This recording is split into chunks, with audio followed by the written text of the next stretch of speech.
Sabrina, Carrie, and Cece. We just find that it's almost like magic. The three dogs, a part of Tri-State Canine Response Team out of Cherry Hill, currently deployed to Boulder, Colorado after last week's deadly mass shooting. Their mission? To comfort anyone in need, often leading their handlers to someone in crisis. People calm down, people stop crying, people start talking. And that's a very important part of the process. The dogs sometimes act as our entry into the conversation. Sometimes the kids will say to us that they love being with the dogs because the dogs don't ask.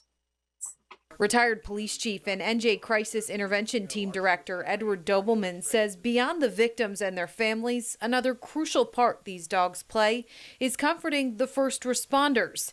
And in this situation, as Boulder police bury one of their own today, it's especially important. Our theory and passed along through generation and our culture is just pull up your boots and carry on. And I think now in today's world, you're seeing a change in culture. It's okay to be not okay. But we as law enforcement, we're very reluctant in sharing that with our families or friends because we're the problem solvers. But the dogs break that ice.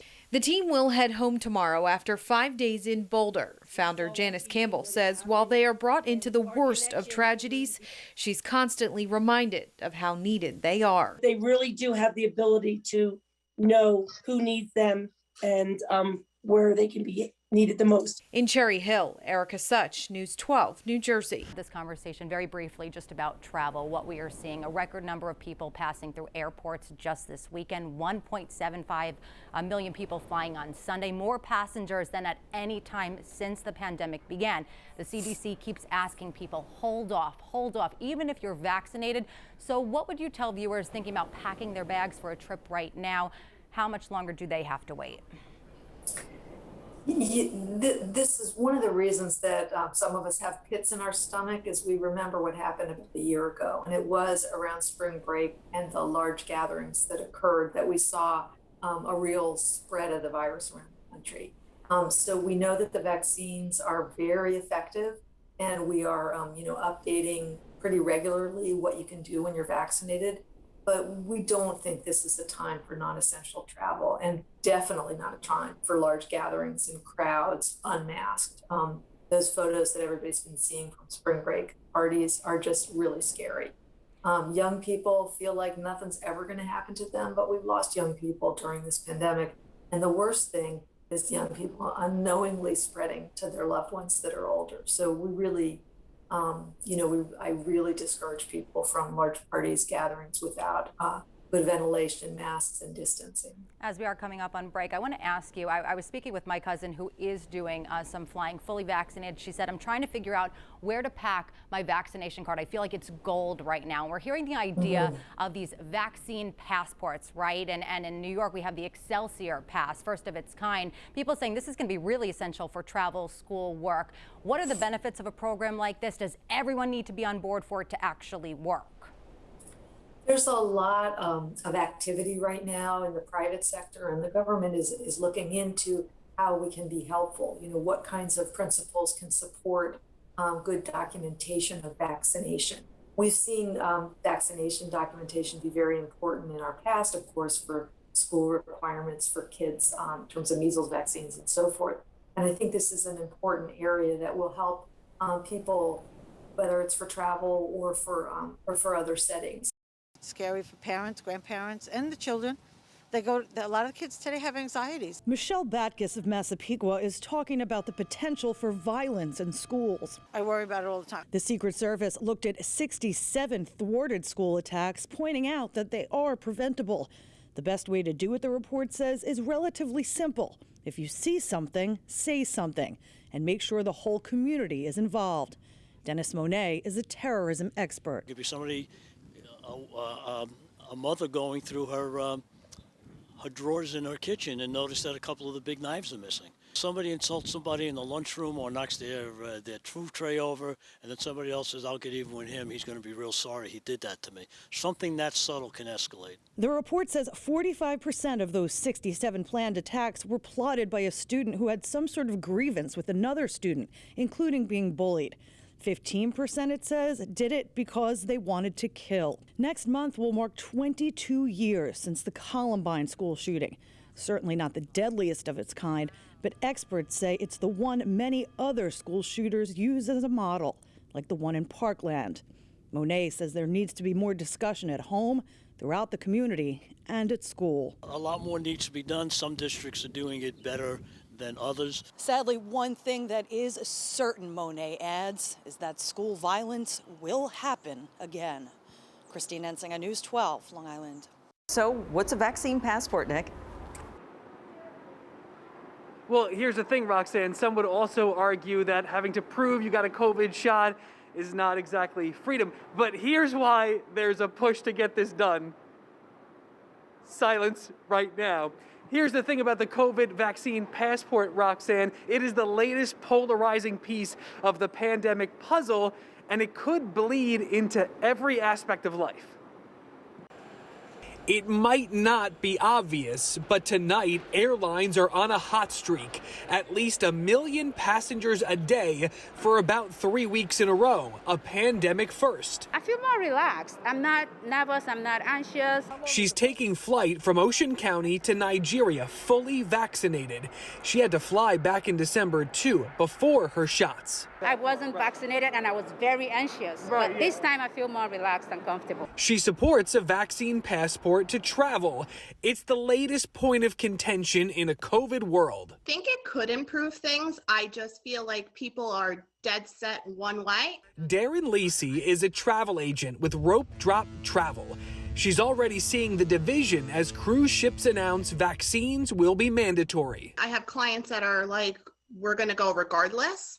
And then I do have clients that are like, well, if that's the case, then I'll just have to cancel. But this could affect sporting events, concerts. Your job might require it.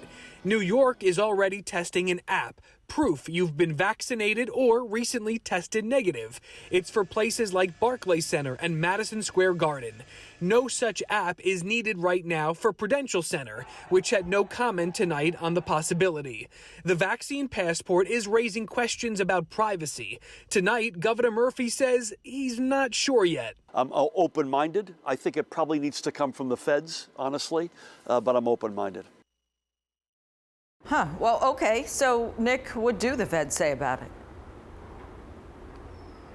Well, Roxanne, so the governor kind of punting to the White House there. The White House punting this week to the private sector, although the Biden administration does admit it will play a role in how this develops, Roxanne. The new normal. Okay, thank you so much. Nick Medanis reporting from Newark Airport.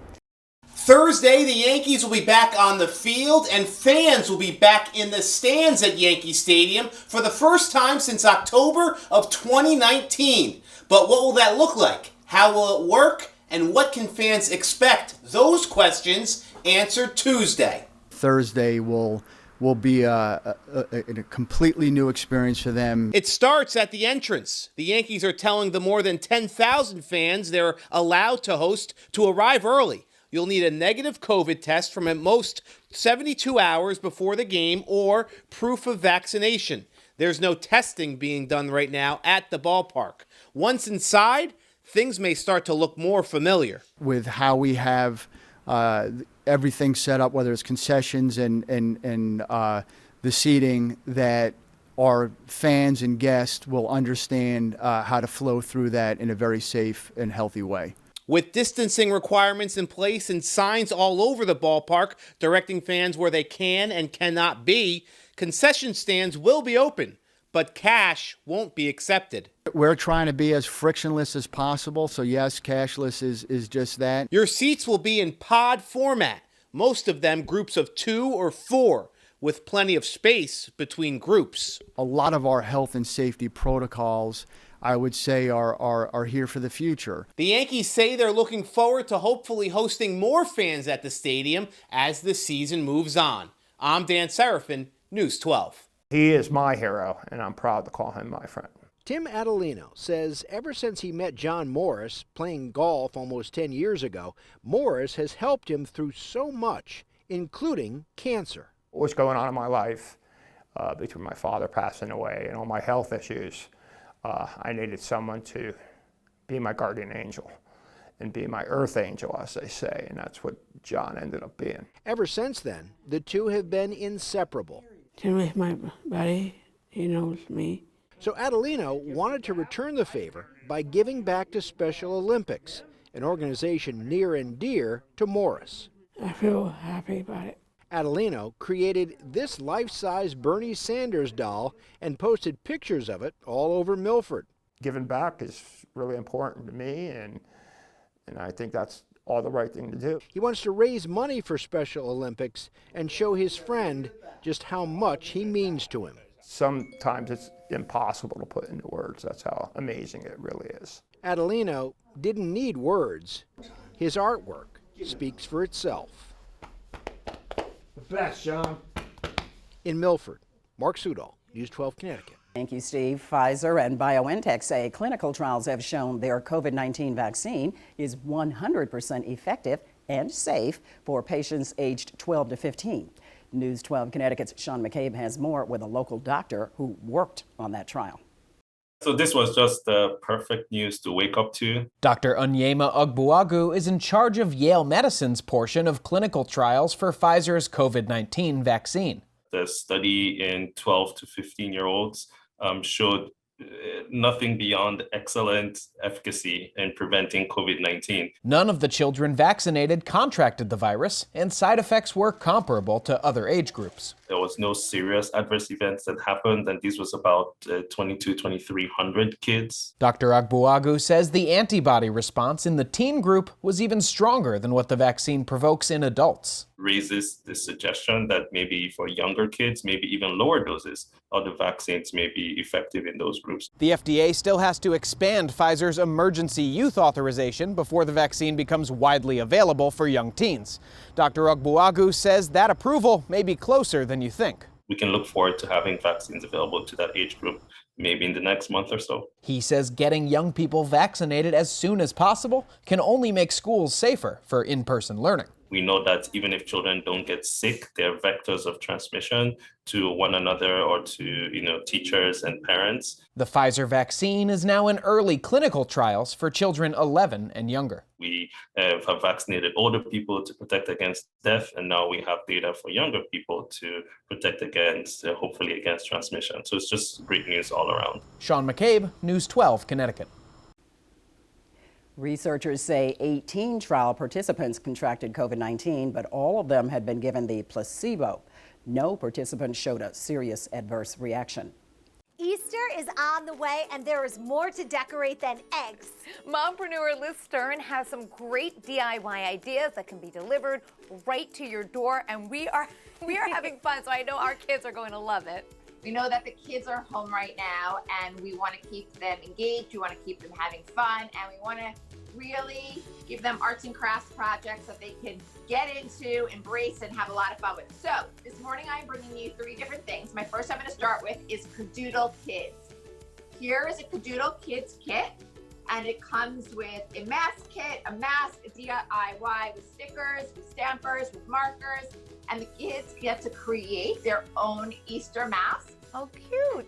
They're having so much fun with it. It comes with how to Cadoodle directions. It comes with Cadoodle Kids markers, and they get to express themselves, and they love wearing their own creation. All right, now we have some cookies on the table. Oh goodness, do we have cookies. We have the most delicious cookies by Sully and Vanilla, and also by a mompreneur, Paula, who you can make and decorate your own Easter cookies. They come directly to you in a box, and you get to frost them. They come with sprinkles. You also can paint them. And it comes in a little box, and it's the cutest little gift. And then the third craft idea that I love is from the Craft Studio, and they deliver it right to your door. And Lindsay's also another mompreneur that I love. It's a box, and this one is all about springtime and Easter. And it comes with glue, it comes with all these different activities. And again, kids get to paint, they get to color, and they're really loving and enjoying doing all of these DIY activities at home. And if you want some more information on any of these crafting kits, we have it for you on news12.com. It's too cute to eat. Yeah, ballparks like Fairfield Properties and Central Islip, where the Long Island Ducks play, have seating capacity for 6,000 people, but with the COVID-19 guidelines, only 1,200 people are allowed inside.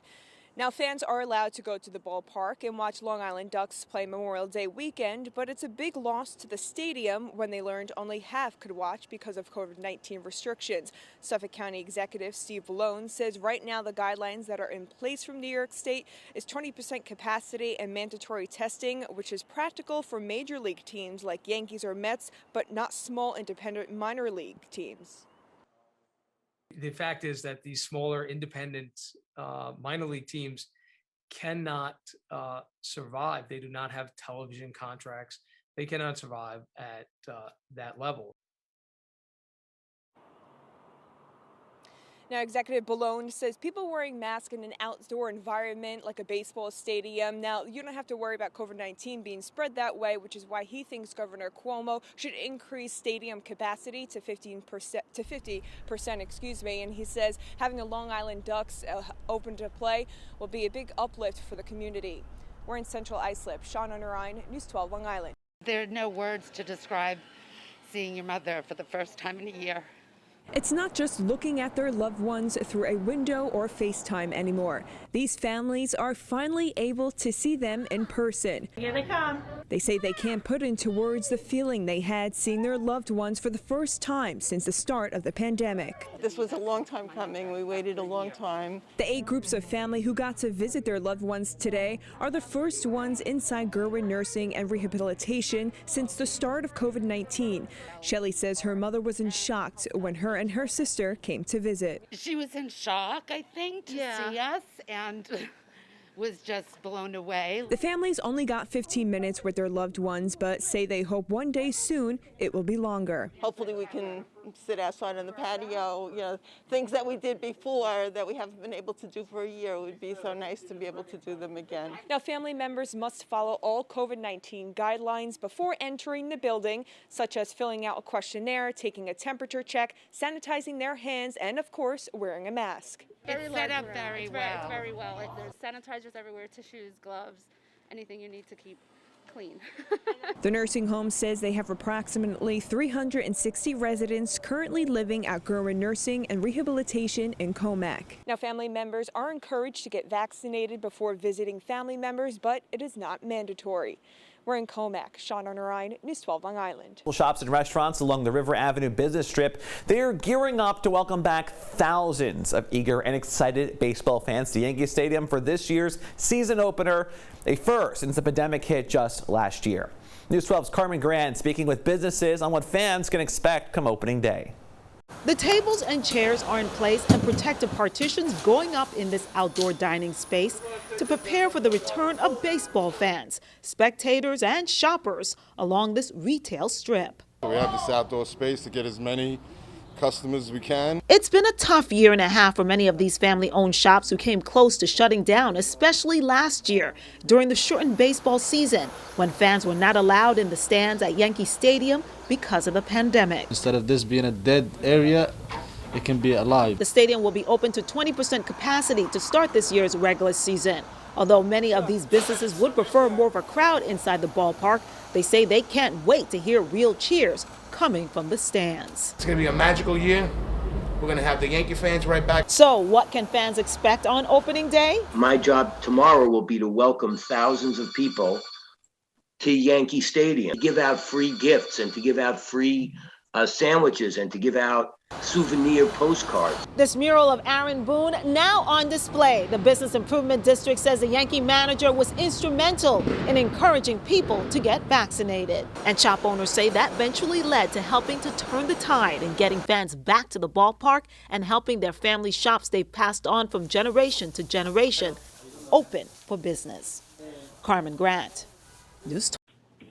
Passion for art started at a young age for Sherazad Garcia. Interested in drawing. When I was in kindergarten, I was the artist of the class. Creativity was nurtured by her family growing up in the Dominican Republic. I do come from very powerful women. Women that, for example, then they were professionals before that was okay.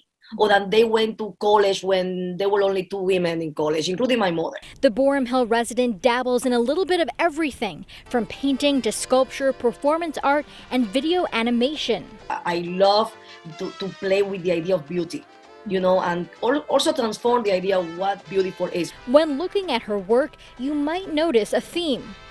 All my figures, my figures are cinnamon color, canela. Because I felt so connected to so many communities, and my skin is full of those colors. And you are in our class, and you have a palette full of yellow, red, blue, everything. So if you want to, you have to mix. If you mix all those colors, the outcome is brown. Garcia including that detail in this piece called the Corona Altar at Greenwood Cemetery during the pandemic, a tribute to loved ones who have passed. Her goal with all her work is to create platforms for conversation. This idea that I want the stories and the narrative to be provocative, but not in your face. So people get a little bit confused, but they let the exhibition thinking. Garcia plans to continue making thought-provoking art that touches on subjects like colonization and politics. Katie Vasquez, News 12.